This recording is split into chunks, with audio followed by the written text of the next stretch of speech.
उनसे गुजारिश करूंगा यहाँ पर आए, अपना उद्बोधन पेश करें। उनका स्वागत करिए तालियों से। आसमां में सितारे बहुत है, आसमां में सितारे बहुत है, चांद जैसा कोई नहीं, महापुरुष बहुत है, बाबा साहब जैसा कोई नहीं, संगठन तो बहुत से हैं मगर डॉक्टर अम्बेडकर अधिवक्ता संघ जैसा कोई नहीं, डॉक्टर अधिवक्ता संघ जैसा कोई नहीं।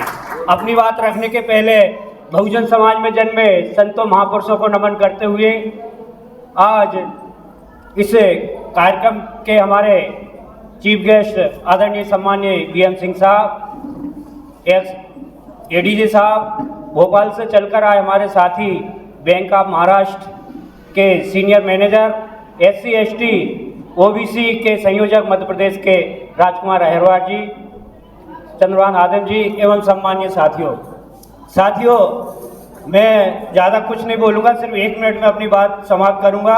आज ही का दिन था साथियों, हम छत्तीसगढ़ के बिलासपुर में कार्यक्रम चल रहा था तो हमारे एक साथी ने कहा, क्योंकि मैं बीएम सिंह साहब से उस समय सिर्फ एक बार मैंने सुना था, ज़्यादा मैंने उनका वक्तव्य भी नहीं सुना था, जानता नहीं था, तो एक हमारे बीच में साथी बोले कि हमारे को सेकंड काशीराम जी मिल गए हैं। तो मैंने कहा जी क्या बोल रहे हैं कि मेरे को कुछ समझ में नहीं आ रहा। मैंने कहा सेकंड काशीराम जी मिल गए। जब साथियों, जब मैं उत्तराखंड में जब कार्यक्रम हुआ और 3 दिन जब मैंने सुना साहब को जून के महीना में, तो पता लगा कि काशीराम जी हैं, सेकंड नहीं पहले काशीराम जी हैं हमारे ऐसे बीएम सिंह साहब। और साथियों, मैं उनका समय, मेरा समय मैं उनको देना चाह रहा हूँ, और क्यों देना चाह रहा हूँ ये भी मैं बताऊंगा साथियों। आज हम लोग यहाँ पर घंटों हम यहाँ भाषण दे रहे हैं साथियों, यदि हम यहाँ पर बोलेंगे तो सूरज के आगे दिया के बराबर है हमारा भाषण। क्यों है भाषण? क्योंकि जब ऑनलाइन जब मीटिंग चल रही थी तो यहाँ जब राष्ट्रीय संयोजक सभी लोग बैठे हुए थे उस मीटिंग में हम मोबाइल के माध्यम से, तो जब यहाँ कार्यक्रम करने की बात आई साथियों, तो यहाँ कोई कार्यक्रम करने को तैयार नहीं था साथियों, क्योंकि आचार संहिता लगी हुई है। बिचौलिया जी सभी इतने परेशान हुए हमारे साथी कि आचार संहिता लगी, कोई परमिशन देने को तैयार नहीं है, ऐसा है वैसा है, और साहब हमारे इस बीच को सुन रहे थे, पर साहब ने हमारे को मार्गदर्शन दिया और समझाया। आज ये कार्यक्रम आपके बीच में संपन्न हो रहा, सफलतापूर्वक सफल कार्यक्रम हो रहा। तो इस कारण से मैं अपना समय उनको दूंगा और आने वाले वक्ताओं से भी कहना चाहूँगा कि हम लोग उनके आगे कुछ नहीं है, उनको समय दें, क्योंकि इतनी दूर दराज से आए हुए हैं, कुछ नए लोग भी आए हुए हैं साथियों। मैंने उनको उत्तराखंड में परखा है, तो आप लोग भी परखने का काम करें। इस शहर के साथ में मैं अपनी बात को विराम दूंगा। जो जहाजों से टकराते उसे तूफान कहते हैं, जो जहाजों से टकराते उसे तूफान कहते हैं, और जो सबसे टकराते हैं उन्हें बहुजन समाज के अधिवक्ता कहते हैं, बहुजन समाज के अधिवक्ता कहते हैं। धन्यवाद। जय भीम, जय भारत, जय संविधान। बहुत बहुत शुक्रिया NS गौतम साहब। इसके बाद अगले वक्ता ग्रुप में जनाब एडवोकेट ओम प्रकाश, जिला संयोजक कासगंज, यहाँ पर तशरीफ लाएंगे, अपना उद्बोधन पेश करेंगे। आइए सर, और समय का ध्यान रखते हुए मंच पे हमारे काफी जो हमारे सम्मानित साथी बाहर हैं, उनसे हमारा अनुरोध है कृपया हॉल में आ जाएं। सभी सम्मानित हमारे जो बाहर अधिवक्ता साथी हैं उनसे अनुरोध है कृपया हॉल में आ जाएं। आइए मान संगठन के सभी पदाधिकारीगण का मैं तहे दिल से अभिनंदन करता हूं, उनका वंदन करता हूं, स्वागत करता हूं। समय बहुत कम है। मैं एडवोकेट कासम से हूं, ओम प्रकाश सिंह, और एक अपनी छोटी सी सुनाऊंगा आपके लिए। सुना है संविधान बदलने की चर्चा जोरों पर है। आदरणीय अध्यक्ष साहब, सुना है संविधान बदलने की चर्चा जोरों पर है। इन बुज़दिलों को शायद पता नहीं जिसकी सुरक्षा इन शेरों पर है। धन्यवाद। बहुत बहुत शुक्रिया। बहुत शार्ट आपने गागर में सागर भरने का काम किया, आपको बहुत बहुत साधुवाद। एक गाना है, आप लोगों ने सबने सुना होगा, संविधान को छेड़ा तो हलचल मच जाएगी, ओ मनुवादियों गोली चल जाएगी। सुना है ना? तो ये बहुजन के शेर जाग चुके हैं और सब लोग, संगठन हमारा हर जिले में, हर राज्य में एक एक जिंदा आदमी तलाश कर रहा है, क्योंकि डॉक्टर अंबेडकर राष्ट्रीय अधिवक्ता संघ के जो हमारे राष्ट्रीय संयोजक हैं उनका नाम है बीएम सिंह। हम लोग उनको शॉर्ट में कहते हैं BMS, और BMS का मतलब आप सब समझते हैं, बहुजन मिशन संगठक। तो डॉक्टर अंबेडकर राष्ट्रीय अधिवक्ता संघ का हमारे राष्ट्रीय संयोजक बहुजन मिशन संगठक है। हमारे अगले वक्ता के रूप में साकिर कुरैशी साहब बिल्कुल फूर्ति के साथ हमारे विशिष्ट अतिथि वक्ता में से सुनील शर्मा जी अगर उपस्थित है उत्तर प्रदेश से, वो तशरीफ ले आए। सुनील शर्मा जी उत्तर प्रदेश से। और इससे पूर्व जो हमारे डॉक्टर अंबेडकर राष्ट्रीय अधिवक्ता संघ के अधिवक्ता साथियों को पंचशील बुद्ध विहार में रुकने की हमारी व्यवस्था की है, हमारे बीच में है माननीय AR मित्तल साहब, हमारे महाराष्ट्र के साथी, बिहार के, छत्तीसगढ़ के सभी साथियों को उन्होंने पंचशील बौद्ध विहार में रुकाने का काम किया। बहुत बहुत शुक्रिया सर। तो छत्तीसगढ़ की हमारी सभी टीम के तरफ ग्वालियर की टीम करते हैं। RA मित्तल साहब, आइए सर। डॉक्टर अंबेडकर राष्ट्रीय अधिवक्ता संघ आपका बहुत बहुत साधुवाद करता है कि आपने इस राष्ट्रीय सम्मेलन में हमारे साथियों को वहां रुकने की उचित व्यवस्था की। इसके लिए हम आपका बहुत बहुत साधुवाद करते हैं और हमारे माननीय जिला संयोजक जी आपका माला पहनाकर स्वागत करेंगे। और मैं भी अपने संगठन की ओर से आपका स्वागत करता हूं और आशा करता हूं कि आप जैसे लोग देश के हर कोने में हो, जिससे कि बहुजन मिशन को चलने में कहीं कोई तकलीफ ना हो। आपका बहुत बहुत साधुवाद। बहुत बहुत शुक्रिया। माइक पर जनाब सुनील शर्मा साहब। धन्यवाद माननीय संचालक महोदय जी।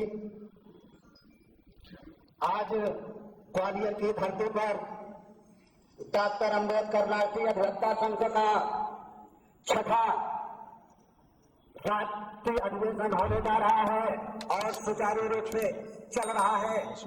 आज की अध्यक्षता कर रहे हमारे वरिष्ठ साथी माननीय advocate PM Singh ji, high court Allahabad एवं डॉक्टर अंबेडकर राष्ट्रीय अधिवक्ता संघ के राष्ट्रीय संयोजक एवं आज के मुख्य अतिथि महेंद्र सिंह जी एवं सामने बैठे विद्वान अधिवक्ता बंधु, दूर दराज से कोने कोने से आए 15 राज्य से हमारे विद्वान साथी अधिवक्ता एडवोकेट साथी लोग। साथियों, आज का विषय जो है कि क्या चुनाव के समय लाइन में लगकर मात्र वोट डालने की प्रक्रिया का नाम लोकतंत्र है? साथियों, यह बहुत बड़ा विषय है, 2 मिनट में नहीं होने वाला है। इसलिए लोकतंत्र का मतलब होता है, लोक माने जनता, तंत्र माने व्यवस्था। लोक माने जनता और तंत्र माने व्यवस्था। लोगों की व्यवस्था होनी चाहिए, ना कि हम आंख मूंद करके वोट डाल दें लाइन में लग करके और हम ना समझ पाए किसको लायक को वोट कर रहे हैं कि नालायक को वोट कर रहे हैं, मुझे खुद ही नहीं पता है। इसलिए हमको आपको माप तौल कर करके वोट डालने के लिए तैयार होना पड़ेगा, जो कि हमारे बहुजन समाज के 85% समाज के लोगों को हक अधिकार हित की बात करे, उसके लिए हमको वोट डालने के लिए तैयार होना पड़ेगा। उसके बारे में हमको विशेष जानकारी लेनी होगी। साथियों, 26 नवंबर 1949 के पहले ये जो हमारी महिला सशक्त आदि आबादी महिला साथी हैं या 85% समाज के जो लोग हैं, इनको वोट डालने के लिए मनाही थी, क्योंकि तमाम वेद पुराण रामायण में लिखे गए थे, स्त्री शूद्रो शिक्षा नादीयताम, स्त्री शूद्रो शिक्षा नादीयताम। इसलिए हमारे बाबा साहब ने कहा इस राजशाही को 26 नवंबर 1949 के बाद 26 जनवरी 1950 को भारत में एक इतना विशाल संविधान बना कर दिया और 26 जनवरी 1950 को जो रानियां थी उनका ऑपरेशन करके बैलेट बॉक्स से रानी के पेट का ऑपरेशन करके बैलेट बॉक्स से राजा पैदा करने का काम हमारे बाप ने किया। साथियों, क्योंकि हमको मुख्य अतिथि जी को एवं माननीय आज की अध्यक्षता कर रहे वरिष्ठ साथी को सुनना है, समय का अभाव है, लेकिन जो वर्तमान में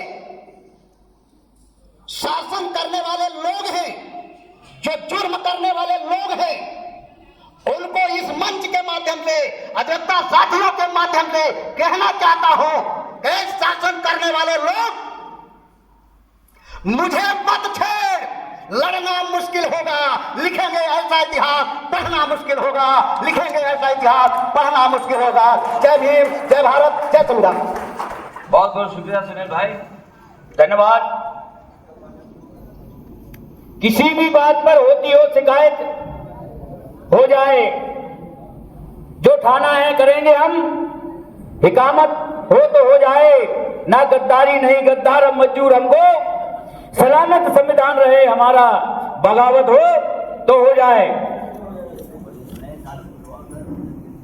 बहुत बहुत शुक्रिया। आप बीच में शेर बोल देते हैं तो मेरा ध्यान जो है भटक जाता है आदिल साहब, और मैं हमारे अध्यक्ष महोदय पहले मैं स्टेज में आकर के 2-4 शेर बोलूंगा। शेर बहुत लंबे चौड़े बोलने, लेकिन वक्त की किल्लत की वजह से नहीं बोल पा रहे हैं। अगला वक्ता जनाब ज्ञानेंद्र कुमार महिलांग जी हमारे छत्तीसगढ़ से तशरीफ फरमा है। उनसे गुजारिश है कि माइक पे आए और उद्बोधन का 2 शब्द हमें पेश करें। ज्ञानेंद्र कुमार महिलांग साहब छत्तीसगढ़। इनके लिए विशेष तारीफ और छत्तीसगढ़ के, इन्होंने डॉक्टर अंबेडकर राष्ट्रीय अधिवक्ता संघ का जो ड्रीम प्रोजेक्ट है लो लाइब्रेरी विथ हॉस्टल, आपके द्वारा छत्तीसगढ़ की भूमि पर बिलासपुर में आपने उसका शिलान्यास कराया है। हम पूरी टीम की ओर से आपको बहुत बहुत साधुवाद देते हैं। माननीय महिलांग साहब, साकिर कुरैशी साहब, आपने छत्तीसगढ़ में बहुत शेर सुनाए थे, तो हम तो थोड़ी सुना रहे हैं आपको। बहुत बहुत शुक्रिया आप सभी लोगों को मोहब्बत करम नवाजिश के लिए। इंशाल्लाह बहुत जल्द पूरे छत्तीसगढ़ की तरह पूरे भारत देश में हर स्टेट में हमारा इसी तरीके का भवन, खुद की जमीन, खुद की लाइब्रेरी, खुद के कार्यालय होंगे। हमारे राष्ट्रीय संयोजक महोदय का सपना है और हमारे सभी सदस्य संयोजक भारत के पूरे यहाँ पर आए हुए हैं। सभी लोग पेश करें, उसके लिए मैं खास से अध्यक्ष महोदय पहले बोलूंगा, उसे पूरा निचोड़ है उसका, और उसके पहले माइक पर हमारे प्रदेश संयोजक जनाब महिलांग साहब छत्तीसगढ़। आज यहाँ उपस्थित सभी विद्वान साथियों, विशिष्ट अतिथि, मुख्य अतिथि और सभी मेरे भाइयों एवं बहनों, सबको सादर क्रांतिकारी जय भीम, नमो बुद्धाय, जय संविधान, जय संविधान। आज हम लोग राष्ट्रीय अधिवेशन संविधान दिवस के अवसर पर मना रहे हैं। तो ये संविधान दिवस अभी से नहीं 72-73 साल से मना रहे हैं। तो आज हम लोग जगे हैं, मेरे विचार से तो हमको जग गए तो अब सोना नहीं है, हमको नहीं सोना है ना, हमारे अड़ोस को ना पड़ोस को, चाहे वोट देने के लिए हो या कोई भी क्षेत्र में। तो ज़्यादा तो नहीं बोलूँगा, आप लोगों का सबका आशीर्वाद रहा कि विशाल ला लाइब्रेरी, ला हॉस्टल का भूमि पूजन आप सबके सौजन्य से हमारे माननीय मुख्य अतिथि BMC राष्ट्रीय संयोजक के संयोजन से भूमि पूजन हुआ है। वो विशाल लाइब्रेरी और हॉस्टल का निर्माण आप सबके सहयोग से निर्माण कार्य चालू है। उसमें आप सब लोग सहयोग करिए और अपने अपने क्षेत्र से, अपने अपने गांव से हर बच्चे को ला के क्षेत्र में, विधि के क्षेत्र में, हर सुदूर गांव में एक वकील पैदा करिए और एक वकील को गोद लीजिए अपने अपने क्षेत्र के, अपने अपने गांव के। और इतना ही बोलूँगा, आप सबको सादर नमस्कार, सादर जय भीम, नमो बुद्धाय। बहुत बहुत शुक्रिया मेरे छोटे भाई महिलांग जी। और इस कड़ी में आगे एडवोकेट प्रवीण गौतम साहब से मैं गुजारिश करूंगा, डॉक्टर प्रवीण गौतम साहब यहाँ पर तशरीफ आइए सर। प्रवीण गौतम जी, सभी कुछ साथियों को ट्रेन 4 बजे जाना है, इसलिए कुछ साथी जल्दी जल्दी उनको बुला रहे हैं सभी, और कुछ साथी 4 बजे में छूट गए हो तो यहाँ पर भेज सकते हैं। तो बिल्कुल राइट टाइम 3 बजे अध्यक्ष महोदय का हम 3 से 4 बजे तक सुनेंगे। उसके पहले हमारे मुख्य अतिथि महोदय अपना उद्बोधन पेश करेंगे, इसलिए वक्त का ख्याल रखते हुए बिल्कुल विशेष वक्तव्य पेश करें। बहुत बहुत शुक्रिया। सभी को मेरा जय भीम नमो बुद्धाय। राष्ट्रीय अधिवक्ता महासंघ को मैं धन्यवाद देता हूं कि उन्होंने मुझे समय दिया 2 मिनट का बोलने के लिए। आदरणीय मंच और सभी मेरे साथियों, यहाँ 3 विषय रखे हैं। आज संविधान दिवस है। इस उपलक्ष्य में मैं अपनी बात बहुत छोटे से वक्तव्य में ख़त्म करूँगा। इसमें पहला लाइन है कि क्या लोकतंत्र के प्रक्रिया में लाइन में लगना ज़रूरी है। लाइन में लगना तो ज़रूरी है, क्योंकि जब आप 18 साल के होते हैं तो आपको ये अधिकार मिलता है और आप वोट करते हैं और अपना प्रतिनिधि चुनकर भेजते हैं। फिर वो प्रतिनिधि बन जाता है तो वो आपको लाइन में लगाता है, और वो लाइन कई तरीके की होती है जो अभी लगी, चाहे वो राशन की लाइन हो, चाहे वो नोटबंदी की लाइन हो, चाहे वो भंडारे की लाइन हो, चाहे वो राशन की लाइन हो। चुनना आपको है कि आपको किस लाइन में खड़ा होना है, इसलिए आप सतर्क होकर वोट करें। ये बहुत इम्पोर्टेंट बात है। दूसरी तो बातें यहाँ पर है कि क्या संविधान न्यायपालिका में आपका प्रतिनिधित्व बहुजन का नहीं है, या दूसरी जो बात है इसमें कि प्रतिनिधित्व क्यों जरूरी है। प्रतिनिधित्व इसलिए जरूरी है क्योंकि जो बहुजन समाज के लोग हैं इस देश के अंदर, उनकी आर्थिक स्थिति इतनी अच्छी नहीं है कि वो सुप्रीम कोर्ट तक इस केस को ले जाकर लड़ सकें। तो हमारे जो वकील और जो जस्टिस लोग होंगे, शायद उनका सॉफ्ट कॉर्नर हमारे समाज के प्रति रहेगा। रही बात प्रतिनिधित्व की, वहाँ पर कैसे पहुँचा जाए, तो मैं अपने इस प्रतिनिधि मंडल से ये निवेदन करूँगा कि सत्र न्यायालय से या ट्रायल कोर्ट से लेकर डिस्ट्रिक्ट कोर्ट, हाई कोर्ट और सुप्रीम कोर्ट ये मुहिम चलानी चाहिए कि इंडियन जुडिशरी एंट्रेंस एग्जाम जब तक इस देश में नहीं होगा तब तक आपका प्रतिनिधित्व जस्टिफाई नहीं होगा, जब तक आपका प्रतिनिधित्व नहीं मिलेगा न्यायपालिका में। ये एंट्रेंस एग्जाम ही समानता को आगे बढ़ाएगा। अदरवाइज जो लोग बैठे हैं वो सिस्टम जो डेवलप कर रखा है, उस सिस्टम के तहत अपने रिश्तेदारों को सुप्रीम कोर्ट से लेकर नीचे तक भर देते हैं, तो आपका प्रतिनिधित्व कहाँ से होगा जब तक एंट्रेंस एग्जाम नहीं होगा। हर ट्रायल कोर्ट पर जो वकील काम कर रहे हैं, सेशन कोर्ट में काम कर रहे हैं, हाई कोर्ट में काम कर रहे हैं और सुप्रीम कोर्ट में काम कर रहे हैं, वहां कुछ ना कुछ समझदार लोग होंगे। ऐसे ज्ञापन हर लेवल पर जब तक एंट्रेंस एग्जाम के नहीं देंगे, हो सकता है कि ये मुहिम अपनी ताकत बने, और ताकत बनने के साथ में ये एक आंदोलन तैयार हो और मजबूरी में सरकार को एंट्रेंस एग्जाम कराना जब पड़ेगा, तब हमारा प्रतिनिधित्व पूरी तरह से वहां पर आएगा।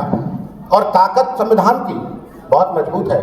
जो संविधान का विरोध करते हैं, संविधान उसी की रक्षा करता है। ये संविधान का एक बहुत खूबसूरत पहलू है। दूसरा पहलू ये है कि वो संविधान झूठ बोलकर सत्य साबित करने के लिए भी ताकत देता है, लेकिन अंततः सत्य की ही जीत होती है, लेकिन पूरा मौका साबित करने का देता है। ये भारत के संविधान की खूबसूरती है। साथ ही साथ मैं बाबा साहब की 2 बातें कह के अपनी बात खत्म करूंगा। जब बाबा साहब और इस देश में अपने समाज के लिए लड़ाई लड़ रहे थे, 1932 से लेकर 1950-56 तक लड़ाई लड़ी, तब उन्होंने ये सोचा कि इस समाज के पास बुद्धि नहीं, लेकिन संख्या बहुत है, तो उनको इस संघर्षशील देश में किस तरह से बराबरी पे लाजे, इसलिए उन्होंने संविधान में कुछ अपने नागरिकों के लिए, अपने देश के बहुजन के लिए कुछ विशेष अधिकार रखे, ताकि सारी बातें समानता पर आके खड़ी हो जाएं। लेकिन इस समाज में जिनको भीड़ के साथ चलते थे, जन आंदोलन तैयार करते थे, उनकी लड़ाई घोड़ों से थी। इन बिना पढ़े लिखे कर्मठ लोगों की लड़ाई, जिनको हम गधा कहते हैं, बुद्धि नहीं होती, उनकी लड़ाई घोड़ों से थी, जिनके पास बहुत सारी बुद्धि थी। लेकिन 70 सालों बाद ये गधे घोड़े तो नहीं बन पाए, लेकिन ये खच्चर जरूर बन गए। ये खच्चर इतने खराब हैं कि ना तो ये गधे ही रहे और ना ही ये घोड़ों की बराबरी कर पाए। जन आंदोलन इसीलिए हमारा खराब हुआ, इसीलिए गलत लोग चुनकर गए। जो खच्चर 130-31 बैठे हैं, वो वही खच्चर है जो आपके अधिकार को सुरक्षा नहीं कर पा रहे हैं, और ये आपके अधिकारों को ढूंढते हुए और संविधान बदलने के लिए जो लोग तत्पर हैं उनका साथ दे रहे हैं। ऐसे खच्चरों को पहचानना जरूरी है, इसलिए लाइन में लगना जरूरी है, इसलिए सही प्रतिनिधि को चुनना जरूरी है। यही लोकतंत्र की खूबसूरती है। इसी के साथ में अपनी बात खत्म करता हूँ। बहुत बहुत डॉक्टर प्रवीण गौतम, सभी को मेरा जय भीम। विशिष्ट अतिथिगण की अगली कड़ी में हमारे मित्र राष्ट्रीय सह संयोजक कलेश कुमार साहब में गुजारिश करूंगा कि अपना उद्बोधन हमें व्यक्त करें। जनाब ललेश साहब का स्वागत करें आप लोग तालियों के साथ। धन्यवाद आदरणीय कुरैशी साहब, हालांकि मेरा नाम वक्ता सूची में नहीं है। जिसका नाम नहीं है वो प्रोड्यूसर होते हैं। आपने हमको समय दिया, इसलिए दोनों संचालक महोदयों को बहुत बहुत आभार। मैं अपनी बात कहने से पहले बहुजन समाज में जन्मे समस्त महापुरुषों के चरणों में पुष्प अर्पित करते हुए आज इस कार्यक्रम की अध्यक्षता कर रहे डॉक्टर अंबेडकर राष्ट्रीय अधिवक्ता संघ के राष्ट्रीय संयोजक डॉक्टर BM सिंह साहब, मुख्य अतिथि के रूप में विराजमान न्यायाधीश श्री महेंद्र सिंह साहब एवं मंच पर उपस्थित हमारे हिमाचल के साथी, उत्तराखंड के साथी, झारखंड के साथी, बिहार के साथी, जितने भी मंच पर आसीन हैं, सभी को मैं अभिनंदन करते हुए यहाँ पर आए हमारे विद्वान अधिवक्ता साथियों, हमारी माताओं बहनों, दूर दराज से आए हुए हमारे संगठन के और सामाजिक संगठनों के कार्यकर्ता साथियों, अभी मैंने सुना कि जज हमारी बात नहीं करते हैं, मंत्री हमारी बात नहीं करते हैं। एक मैं एग्जाम्पल बताता हूं, मेरे संगठन ने मुझको लखनऊ में एक कार्यक्रम आयोजन की जिम्मेदारी दिया था और वो जिम्मेदारी थी कि उत्तर प्रदेश में जितने भी शेड्यूल कास्ट के और बैकवर्ड के MP MLA मिनिस्टर हो, उनको बुला करके एक कार्यक्रम आयोजन किया जाना है। मैंने प्रयास किया, सिटिंग मिनिस्टर से बात किया, जो शेड्यूल कास्ट से बिलोंग करते हैं, एक सिटिंग मिनिस्टर के पास गए, हमने अपने साथी के माध्यम से अपनी बात पहुंचाई, तो हमारे साथी ने बताया कि बाबा साहब के नाम पर मंत्री जी को जुकाम हो जाती है, मंत्री जी आपके कार्यक्रम में नहीं आ सकती है। महिला मिनिस्टर थी। दूसरे मंत्री से मैंने स्वयं बात किया, माननीय मंत्री जी आप हमारे समाज से आते हैं और तथाकथित आपका पद भी समाज कल्याण विभाग का है और समाज कल्याण के मंत्री हैं, इसलिए मेरा आपसे अनुरोध है कि आप इस सामाजिक संगठन में दलगत राजनीति को भूलकर, यह एक सामाजिक संगठन है और सामाजिक संगठन में आने का कष्ट करें।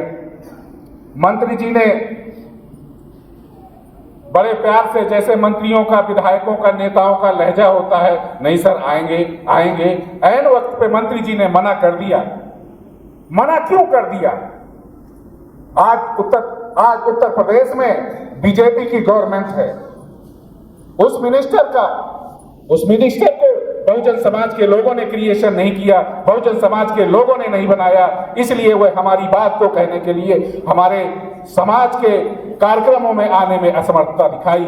उनका क्रिएशन था भारतीय जनता पार्टी के लोग।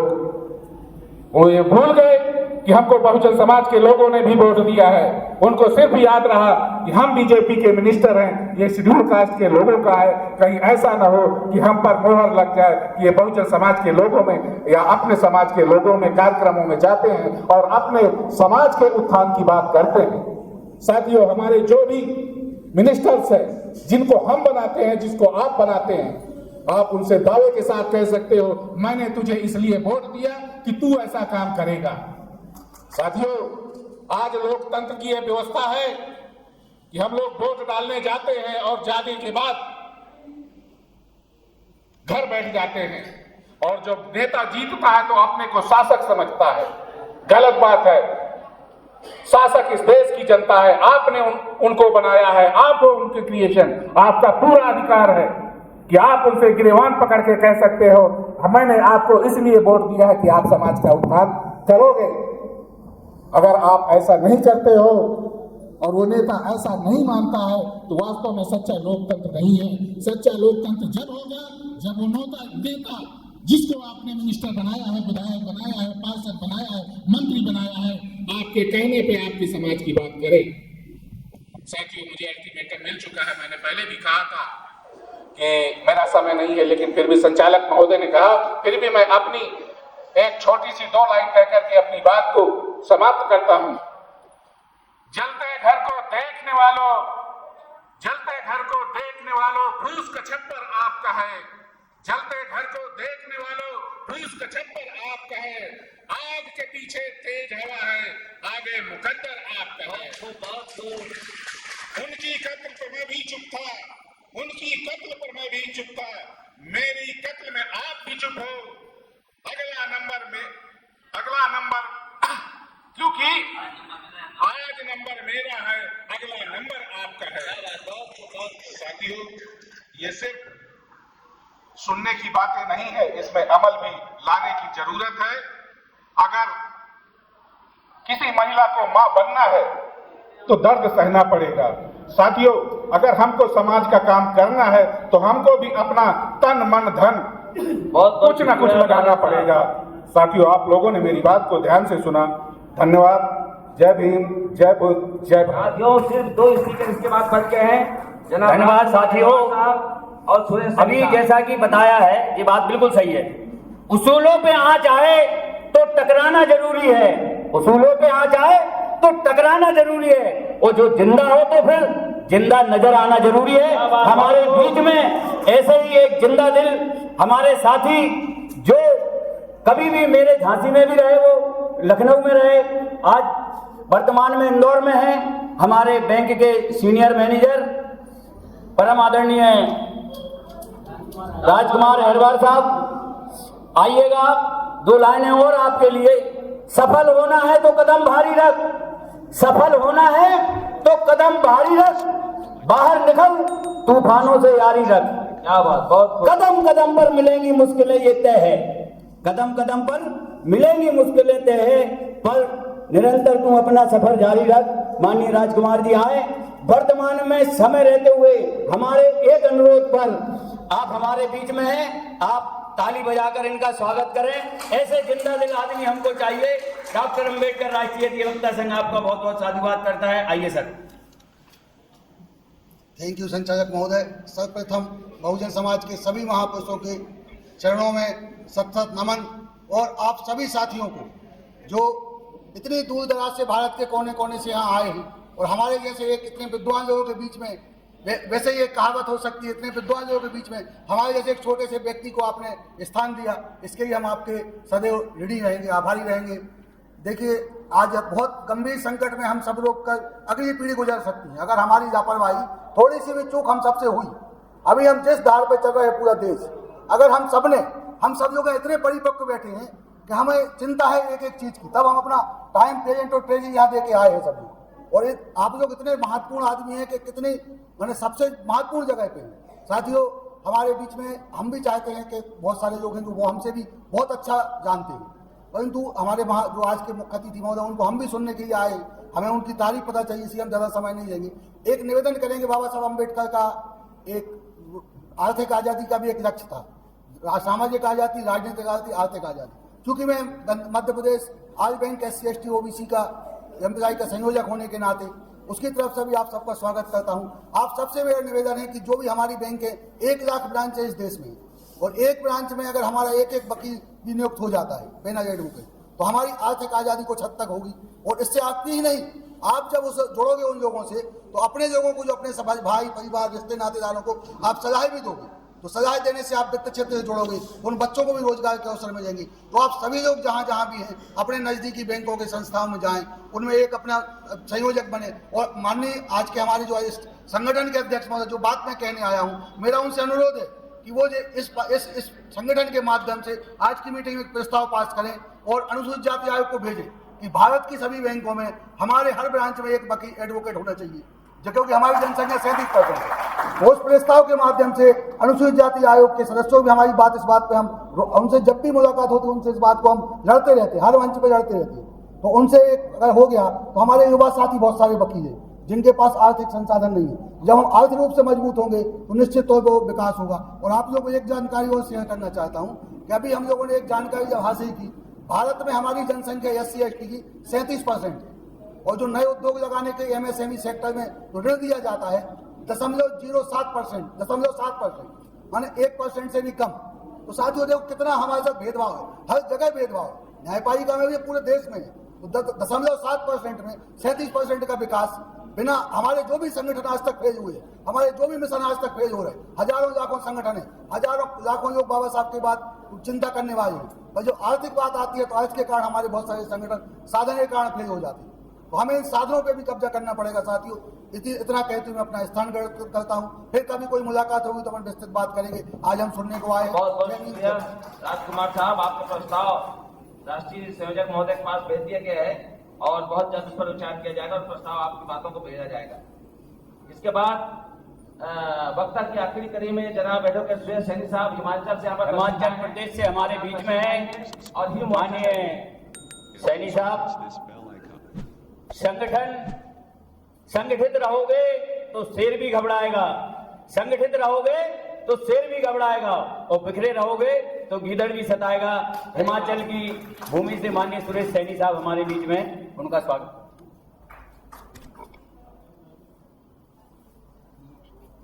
बहुजन समाज में जन्मे सभी संतों, गुरुओं, महापुरुषों के चरणों में नमन करता हूँ। महात्मा बुद्ध के चरणों में, ज्योतिबा फुले के चरणों में, छत्रपति शाहू जी महाराज के चरणों में और भारतीय संविधान के निर्माता विश्व रत्न डॉक्टर अंबेडकर जी के चरणों में। सर्वप्रथम आप सभी को इस ऐतिहासिक पल में मध्य प्रदेश के ग्वालियर में डॉक्टर अंबेडकर मांगलिक भवन में इकट्ठे होने पर और संविधान दिवस पर एक साथ इकट्ठे होने पर हार्दिक बधाई और शुभकामनाएं देता हूं।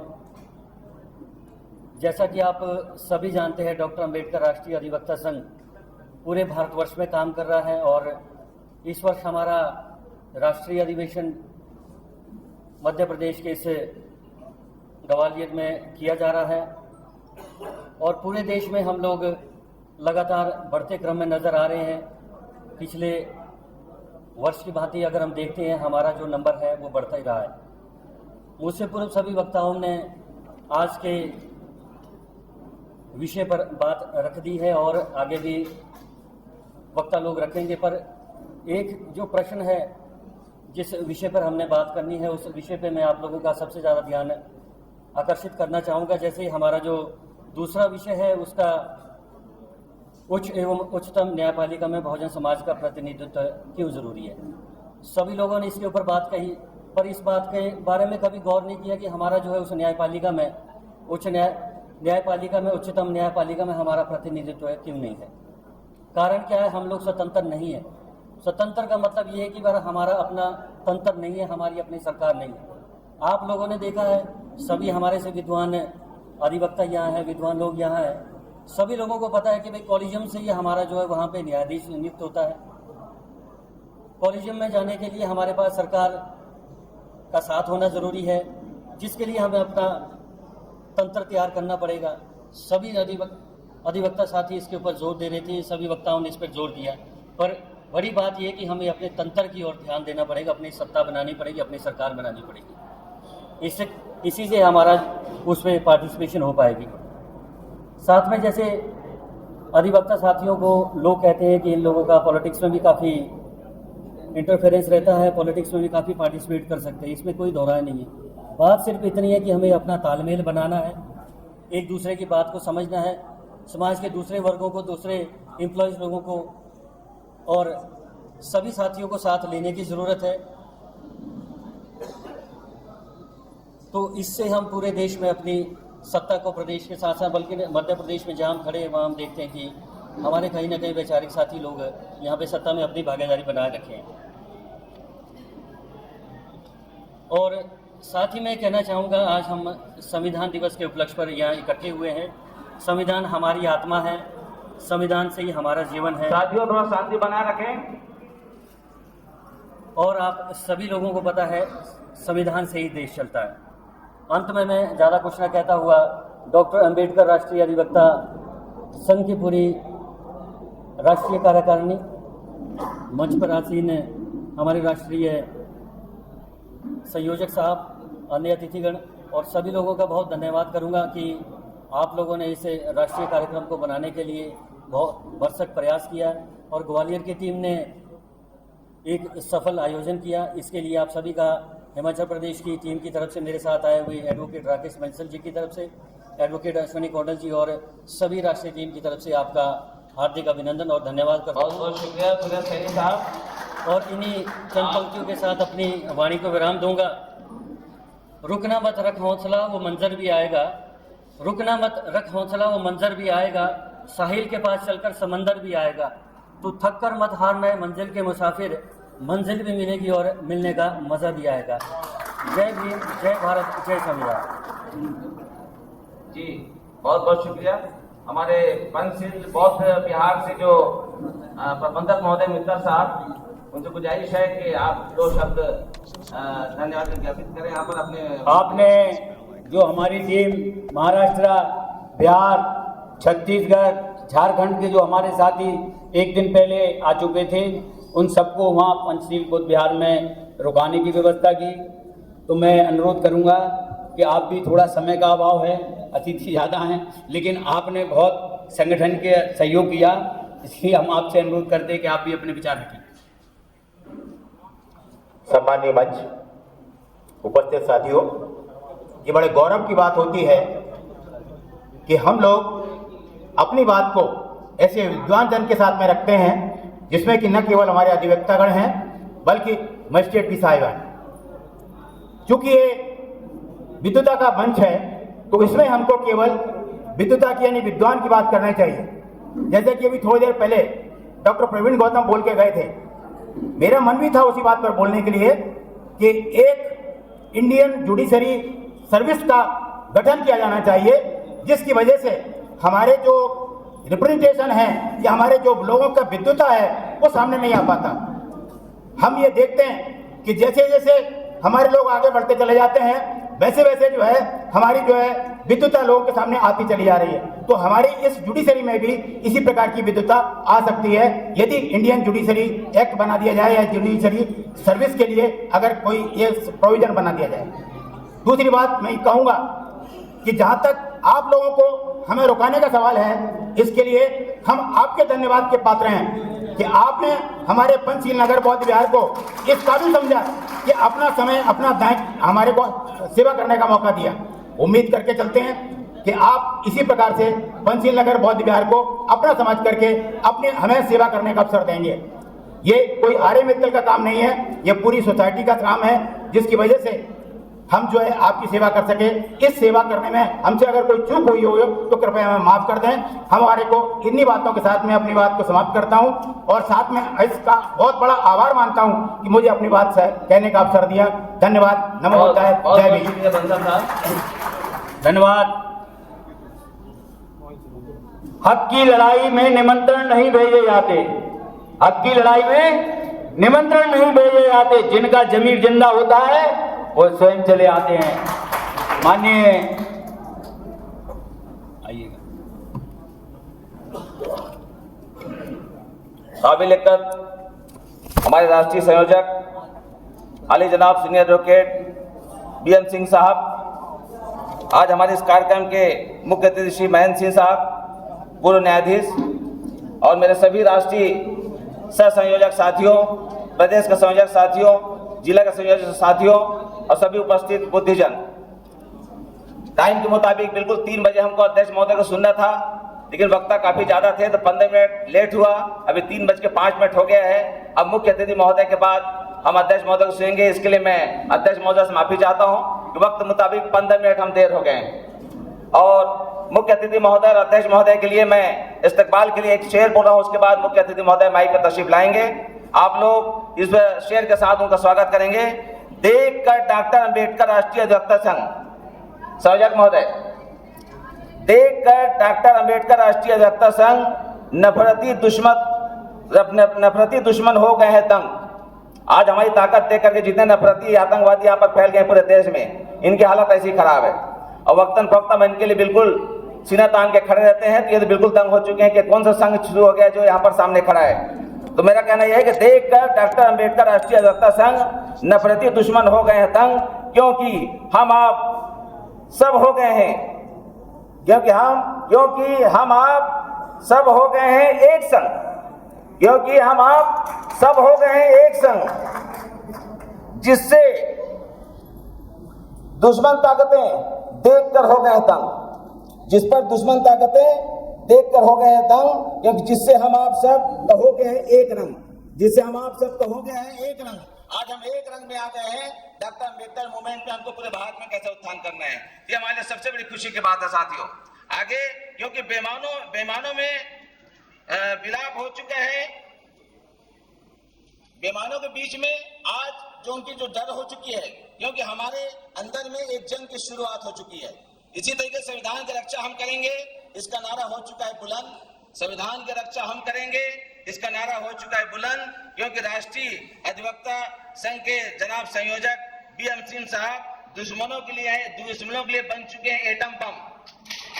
संविधान की रक्षा हम करेंगे, इसका नारा हो चुका है बुलंद, क्योंकि राष्ट्रीय अधिवक्ता डॉक्टर अम्बेडकर राष्ट्रीय अधिवक्ता संघ के राष्ट्रीय संयोजक BM सिंह साहब दुश्मन के लिए हो चुके हैं एटम बम। सभी राष्ट्रीय संयोजक मेरे जितने साथी हैं, उनके शान के लिए मैं एक शेर बोल रहा हूँ, सभी राष्ट्रीय संयोजक भी बन चुके हैं मिसाइल बम, क्योंकि एटम बम उससे बड़ा होता है। एटम बम हमारे सबसे बड़े साथ में, लेकिन हम राष्ट्रीय संयोजक बन चुके हैं भारत के लिए मिसाइल बम। सभी राष्ट्रीय संयोजक भी बन चुके हैं मिसाइल बम। हर हाल में परिवर्तन लाएंगे, ऐसा संकल्प लेते हैं हम। हर हाल में परिवर्तन लाएंगे, ऐसा संकल्प लेते हैं हम। जय भारत, जय संविधान, इंकलाब जिंदाबाद, जय भीम, जय भीम। बहुत बहुत शुक्रिया। माइक पर हमारे मुख्य अतिथि जस्टिस महेंद्र सिंह साहब। अब हमको आज के कार्यक्रम के मुख्य अतिथि महोदय हमारे बीच में आ रहे हैं। हमारा अनुरोध है ताली बजाकर उनका स्वागत करें।